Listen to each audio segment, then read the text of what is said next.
You know, there's an old adage about athletes and politicians that don't believe your own press. The idea that we can share one thing to the world and be something different inside and do that with consistency is going to be a very difficult thing to navigate and almost impossible to pull off lifelong. And we're seeing more and more of that, especially in a very exposed world, and truly we are a very exposed world today. So when we think about the social part, the social experience we want to have, the social experience that we put forth really needs to be aligned to who we are, what we are. It needs to have a part of that private experience, a part of that personal experience wound into that. And that's what I hope I'm sharing with you. I'm sharing part of the personal life that I have.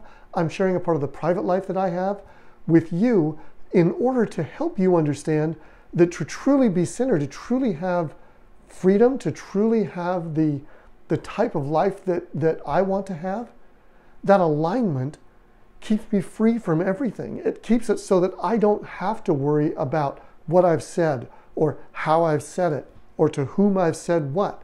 Because if you just live one life, it's so much simpler. So when you think about the social aspect of your life, the social experience that you're having, whether it's the social experience you're having with others in a group, whatever group that happens to be, it could be a group of interest, whatever it is that you're involved socially, it's certainly we want to put ourselves forward in such a way that will be accepted in the group, yes, and of course. We also want to be something that if they look a little deeper, it's okay. You know, one of the natural criticisms of social media is that social media doesn't reflect the actual person. Yeah, in many cases that's true. I don't even know that it's worth being on social media if you can't actually reflect who you are. Why? Why do that?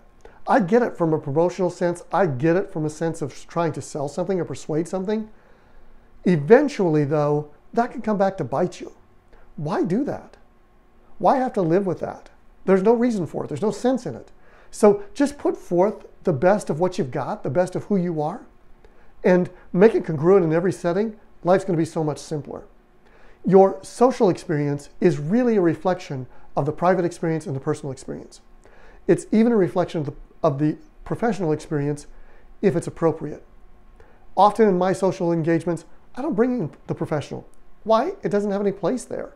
It's not that I'm ashamed of it. It's not that I don't want to. It's not that it's something bad. It simply is not the venue. If you truly want to have and create exceptional experiences, stay aligned. And to stay aligned in your social experience, bring in the private, bring in the personal.